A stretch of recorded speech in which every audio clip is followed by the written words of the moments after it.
ఇక్కడ water tank బండి పెట్టుకున్నా నెలకి 1,00,000 రూపాయలు సంపాదించుకోవచ్చు. ఎలానో చెప్తాను, వీడియో లాస్ట్ వరకు చూడండి.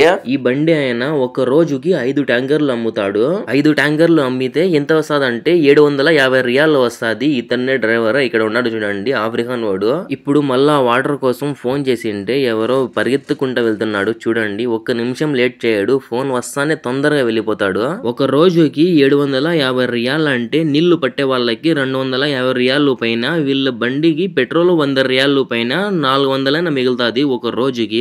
ఒక నెలలో అన్నాల ఖర్చులు అన్ని పోయి 1,00,000 రూపాయలైనా మిగులుతాది అంటున్నాడు ఇతను. అక్కడ వెళ్తున్నాడు చూడండి, వాటర్ కి ఎవరో ఫోన్ చేసినారు కావాలని చెప్పి. మనం ఉండే ఏరియాలో వాటర్ ట్యాంక్ బండి పెట్టుకున్నా మంచిగా జరుగుతుంది. నేను ఇంకా షాపింగ్ మాల్ లోపలికి వచ్చి ఖజూరకాయలు తీసుకున్నాను. ఏమైనా ఆఫర్లు ఉన్నాయంటే ఈ ఖజూరకాయలు ఆఫర్లు ఉన్నాయి ఈ రోజు. నేను ఇంకా తొందరలోనే ఇండియాకి వస్తున్నా కదా, కొంచెం షాపింగ్ అయితే చేసుకుంటున్నాను. వీడియో నచ్చితే ప్లీజ్ లైక్ చేయండి, షేర్ చేయండి, సబ్స్క్రైబ్ చేసుకోండి.